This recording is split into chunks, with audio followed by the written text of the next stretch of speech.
नमस्कार, मैं हूं श्वेता झा और आप देख रहे हैं 7 बजे 7 सवाल। 5 दिन के अंदर भारत के एविएशन सर्विस से एक और बुरी खबर सामने आई।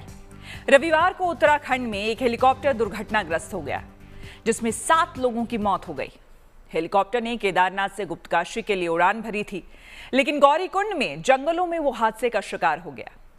ऐसे में सवाल लाजमी है कि हेलीकॉप्टर हादसे की वजह क्या है। तो इसी से जुड़ा हुआ हमारा आज का पहला सवाल है, और हमारा सवाल है कि क्या तकनीकी खामी की वजह से क्रैश हुआ हेलीकॉप्टर? क्योंकि जिस समय हेलीकॉप्टर केदारनाथ धाम पहुंचा था, तब सीसीटीवी फुटेज में मौसम साफ दिखाई दे रहा था। यानी क्या तकनीकी खामी एक बार फिर 7 लोगों की मौत की वजह बनी?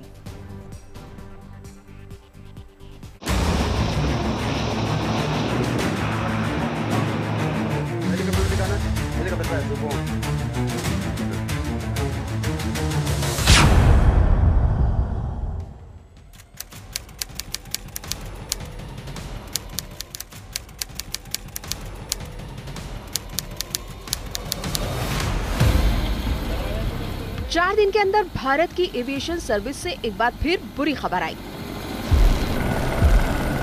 केदारनाथ से गुप्तकाशी के लिए उड़ान भरा हेलीकॉप्टर गौरीकुंड के जंगलों में क्रैश हो गया। हादसा इतना भयानक था कि हेलीकॉप्टर में सवार 7 लोगों की जिंदगियां सिर्फ कुछ सेकंड में खत्म हो गई। चीखें गूंजती रहीं और आसमान खामोश हो गया। दुर्घटनाग्रस्त हुए आर्यन एविएशन के हेलीकॉप्टर का केदारनाथ धाम में हेलीपैड पर उतरने और उड़ान भरने का नया सीसीटीवी फुटेज सामने आया है। जिस समय ये हेलीकॉप्टर केदारनाथ धाम पहुंचा, उस समय सीसीटीवी फुटेज में मौसम साफ दिखाई दे रहा है। ऐसे में अब सवाल ये उठ रहा है कि क्या हेलीकॉप्टर में कोई तकनीकी खराबी आई जिसके चलते ये हादसा हुआ? केदारनाथ जी से आर्यन कंपनी का जो हमारी हेली ऑपरेटर हैं, उनका एक हेलीकॉप्टर केदारनाथ से टेक ऑफ किया था और जिसको गुप्तकाशी जाना था, लेकिन वह हेलीकॉप्टर रास्ते में दुर्घटनाग्रस्त हो गया। और यह दुर्घटना गौरीकुंड के पास एक बुग्याल है, वहाँ पर यह गिरा है। यह स्थान करीब 7 किलोमीटर ट्रैकिंग रूट है। वहाँ के जो स्थानीय लोगों थे, उन्होंने जो सूचना दी उसके हिसाब से उसमें किसी के भी बचने की संभावना नहीं है। इस हेलीकॉप्टर में पायलट समेत 6 लोग थे। 4 वयस्क थे, एक बच्चा था, एक पायलट थे मिस्टर चौहान, और एक बीकेटीसी का एक कर्मचारी भी था जो उससे जा रहा था। सूचना प्राप्त हुई कि आर्यन एविएशन गुप्तकाशी से जो ऑपरेट करता है, उसका एक हेलीकॉप्टर केदारनाथ से वापस आते वक्त, जिसमें 5 यात्री प्लस एक 23 मंथ का बच्चा और पायलट राजीव सवार थे। वापस आते हुए कुछ मौसम खराब हुआ, जिसमें पायलट द्वारा उस हेलीकॉप्टर को वैली से बाहर निकालने का प्रयास करते हुए हेलीकॉप्टर गौरीकुंड से ऊपर क्रैश हो गया, जिसमें अभी प्रशासन द्वारा और हमारे जो हमारे DDRF है, SDRF है, उनके द्वारा खोजबीन जारी है। जब श्रद्धालु सुरक्षा की उम्मीद लेकर उड़ान भरते हैं, तो जिम्मेदारी सिर्फ उड़ान की नहीं, जिंदगी की होती है।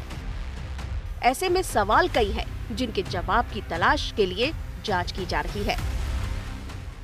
इनको गंभीरता से लेते हुए हमने तत्काल एक आपातकालीन बैठक बुलाई है और उस बैठक में निर्देश दिए हैं कि एक सख्त SOP बनाई जाए, जिसमें किसी भी कीमत पर जो हमारे DGCA के रूल हैं, मानक हैं, उनके मानकों के साथ किसी भी प्रकार का कोई भी ढिलाई न बरती जाए। और जो उच्च हिमालयी क्षेत्र हैं, उच्च हिमालयी क्षेत्रों में चलने वाले पायलटों को उसका अनुभव हो, ये एविएशन कंपनियां भी सुनिश्चित करें। एक कंट्रोल एंड कमांड सेंटर यहाँ पर स्थापित किया जाए और जो इस घटना में दोषी हैं, जिनके कारण से घटना हुई है, उनको तत्काल उनके खिलाफ सख्त कार्रवाई की जाए। और आज और कल 2 दिनों तक सभी एविएशन कंपनियां और DGCA और यूकाडा और AIB सब मिलकर पहले एक बार पूरे आगे की हेली सेवा के लिए समीक्षा करें, तत्पश्चात ही हेली सेवा को चलाया जाए। आज और कल हेली सेवा नहीं चलेंगी। हादसे के बाद चारधाम यात्रा से सेवाएं देने वाली हेलीकॉप्टर कंपनी आर्यन एविएशन के सभी संचालन तत्काल प्रभाव से निलंबित कर दिए गए हैं। एहतियात के तौर पर केदारनाथ घाटी में सभी चार्टर्ड और शटल हेलीकॉप्टर सेवाओं को 2 दिन के लिए अस्थायी रूप से बंद कर दिया गया। रविवार को हुआ हेलीकॉप्टर क्रैश चारधाम यात्रा शुरू होने के बाद से 5वें हेलीकॉप्टर हादसा है। इससे पहले भी केदारनाथ हेलीपैड के साथ एक हेलीकॉप्टर की इमरजेंसी लैंडिंग हो चुकी है, जिसमें 2 एम्स के डॉक्टर और पायलट बाल बचे थे। कुछ दिन पहले श्रद्धालुओं को केदारनाथ लेकर जा रहे एक हेलीकॉप्टर ने तकनीकी खराबी के चलते अचानक हाईवे पर इमरजेंसी लैंडिंग की थी। इस घटना का वीडियो सोशल मीडिया पर भी वायरल हुआ था, जिसके बाद DGCA ने इस गंभीर सुरक्षा चूक को लेकर कार्रवाई की थी।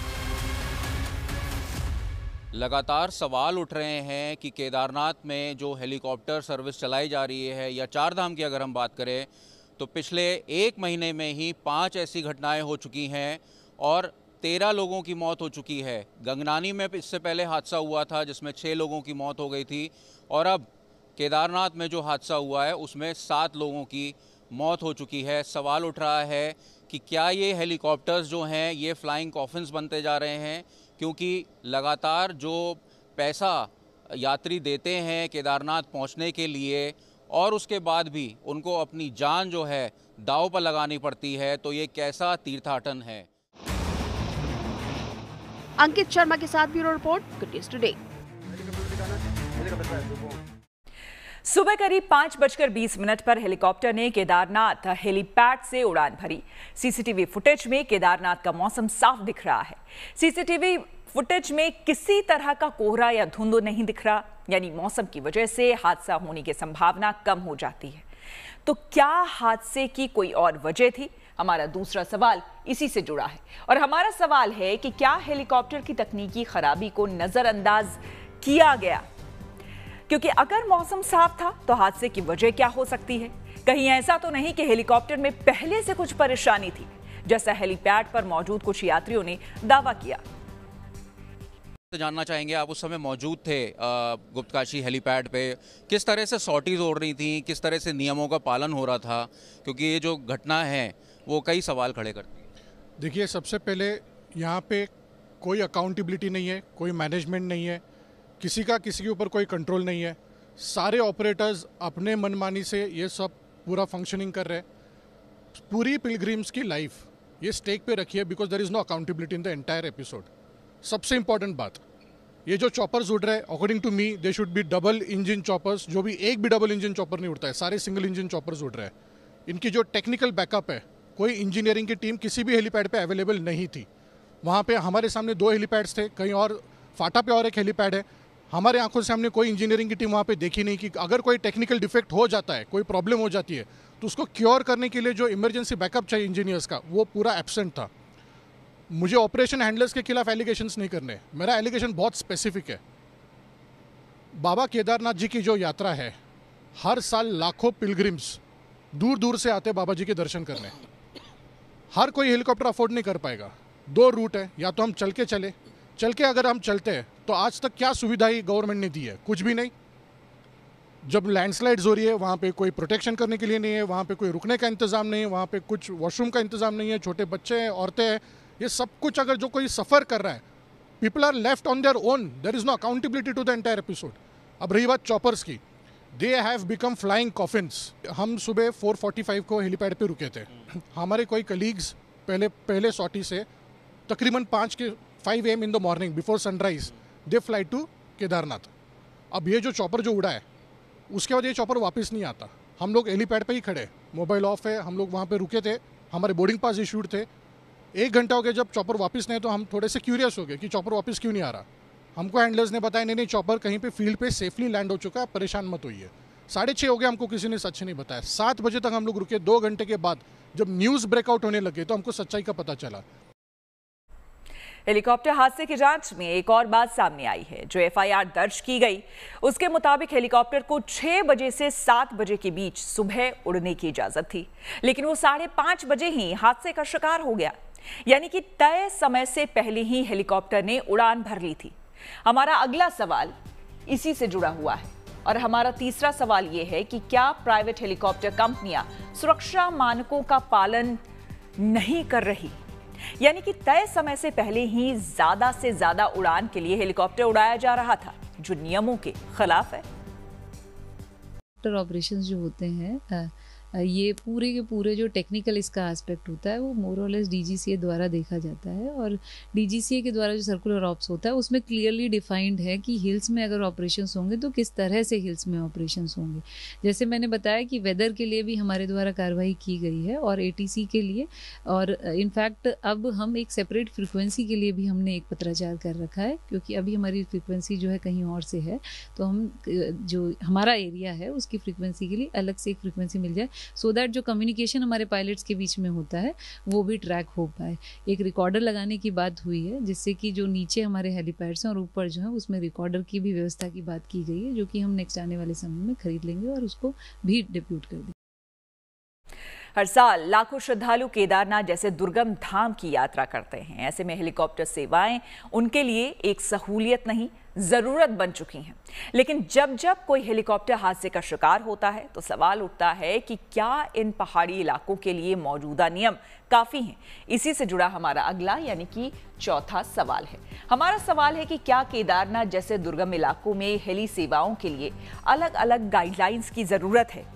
देखिए, कुछ एक्सपर्ट्स का मानना है कि पहाड़ी इलाकों में हवाई सेवा के लिए अलग गाइडलाइंस होनी चाहिए, जिससे कि हादसों पर काबू पाया जा सके।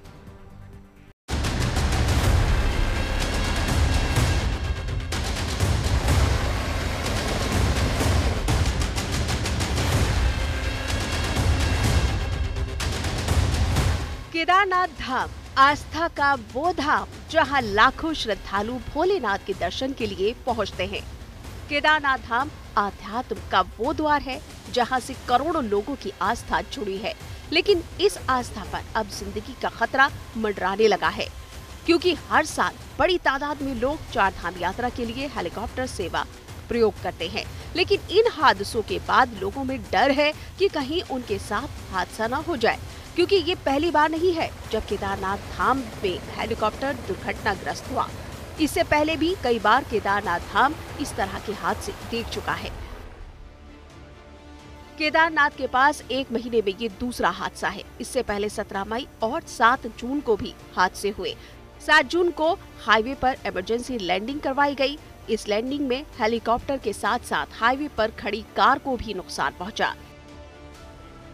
तो क्या आस्था की उड़ान अब डर की उड़ान बन चुकी है? क्या पहाड़ों में गूंजती चॉपर्स की आवाज अब लोगों को डराने लगी है?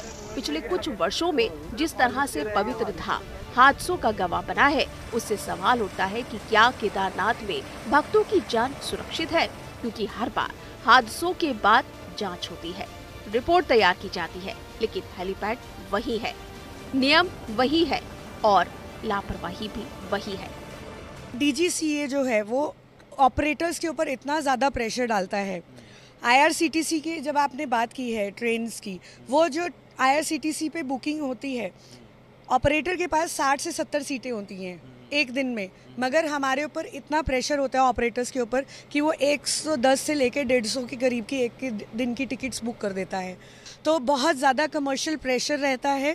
उसके अलावा पायलट्स की जब आप दबाव की बात करते हैं, मुझे ऐसा लगता है कि हमारी गवर्नमेंट को अपने खर्चे पे हमारे पायलट्स की high flying, valley flying hours बढ़ाने चाहिए, ट्रायल्स करने चाहिए, ताकि ऐसे हादसे ना हो। हमारी एविएशन इंडस्ट्री इंडिया की आज की डेट में number 4 aviation industry in the world है। तो क्या हम better tracking systems, weather systems afford नहीं कर सकते? डेफिनेटली कर सकते हैं। हालांकि केदारनाथ में हेलीकॉप्टर हादसे के बाद सरकार एक बार फिर एक्शन में है। राज्य सरकार ने चारधाम में लगे सभी हेली ऑपरेटर्स और पायलट के उच्च हिमालय क्षेत्रों में उड़ान अनुभव की जांच के आदेश दिए हैं। अब उड़ानों के बेहतर और सुरक्षित संचालन के लिए देहरादून में एक common command and coordination centre की स्थापना की जाएगी, जिसमें डीजीसीए, आपदा विभाग, सिविल एविएशन, उत्तराखंड नागरिक उड्डयन विकास प्राधिकरण के अधिकारियों की तैनाती होगी।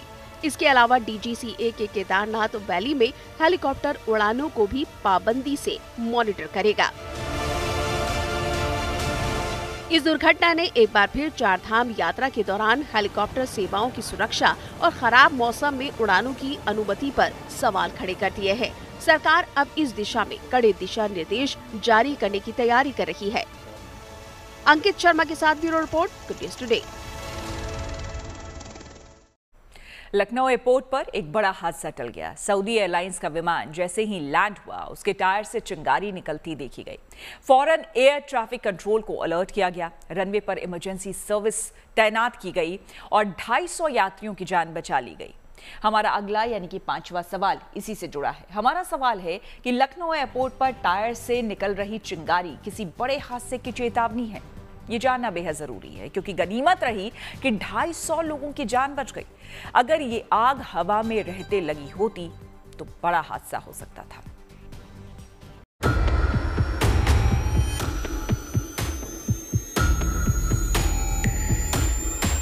$250 मुसाफिर, एक इंटरनेशनल फ्लाइट और तकनीकी खराबी का खतरा।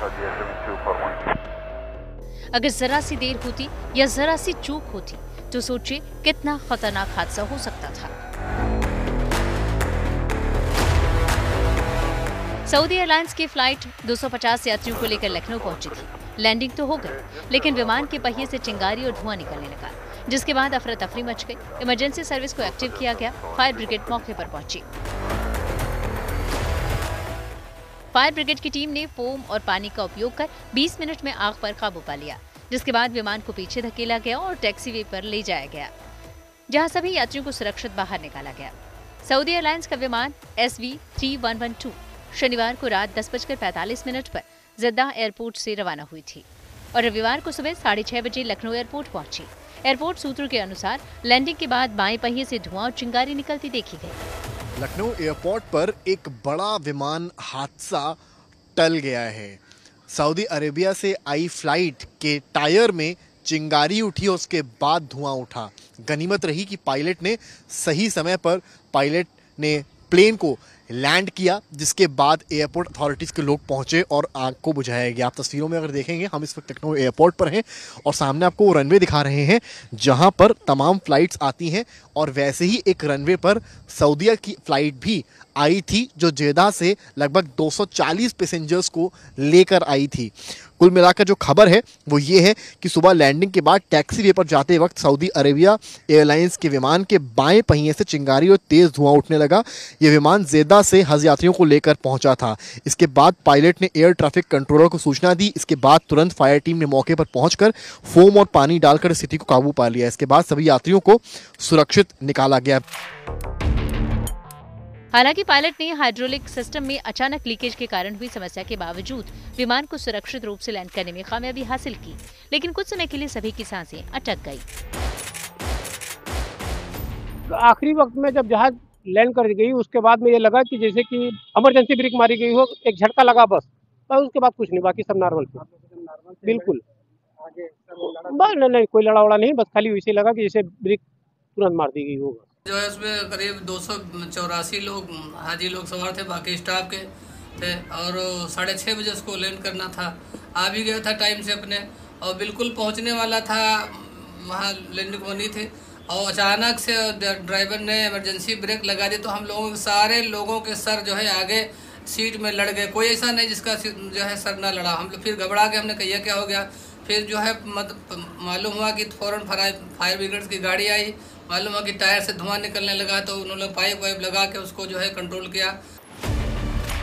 हादसा नहीं हुआ, लेकिन जो हुआ वो चौंकाने वाला था। सिस्टम ने अलर्ट किया, जिम्मेदारों ने फुर्ती दिखाई, लेकिन क्या हर बार सिस्टम यूं ही अलर्ट करेगा? गनीमत रही कि इस दौरान कोई बड़ा हादसा नहीं हुआ और सभी यात्रियों को सुरक्षित निकाल लिया गया।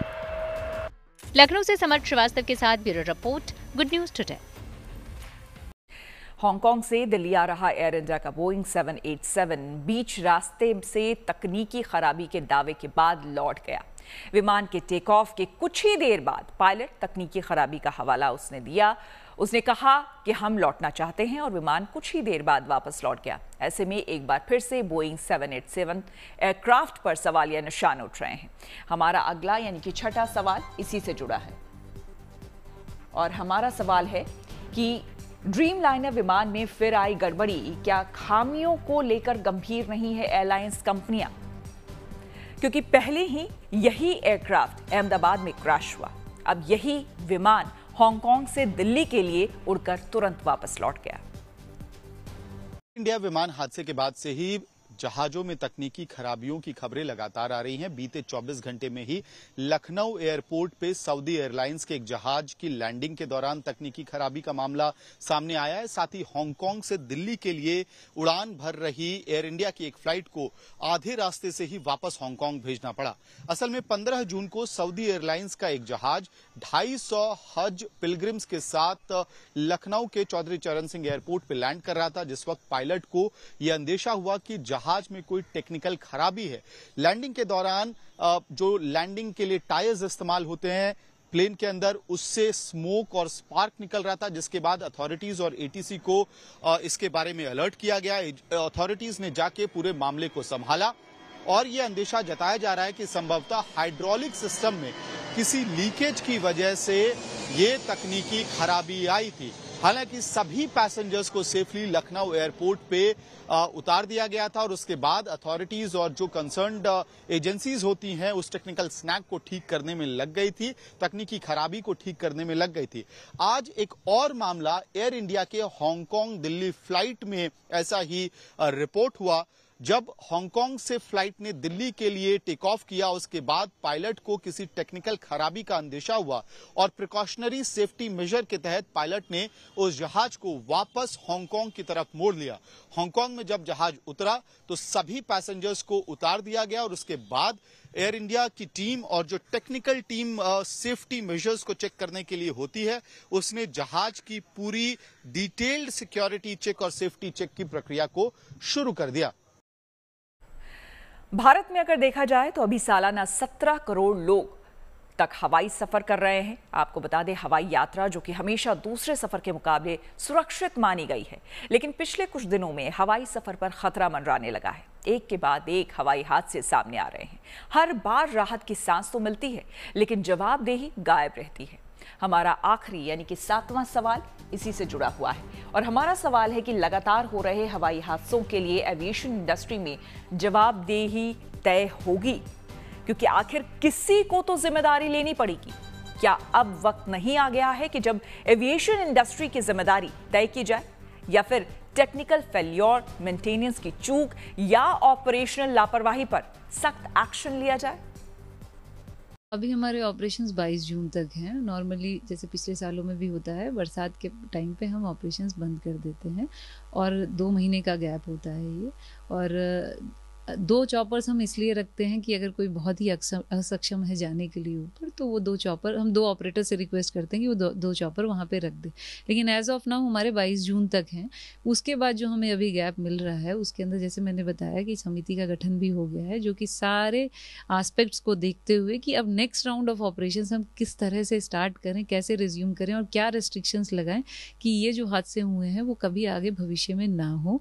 और stricter norms, stricter monitoring, stricter coordination के ऊपर पूरा ध्यान दिया जाए। हमें जो सिविल एविएशन मिनिस्ट्री से कहा गया है वो बिल्कुल क्लियर है, क्योंकि ये चाहे स्टेट गवर्नमेंट हो चाहे गवर्नमेंट ऑफ इंडिया हो, दोनों का जो एक कंसेंसस है वो क्लियर है कि एक तो जो ऑपरेटर्स हैं जो नियमों को तोड़ रहे हैं या नियमों के अनुसार नहीं चल रहे, उन पर स्ट्रिक्ट से स्ट्रिक्ट कार्रवाई हो, जो की भी गई कल भी।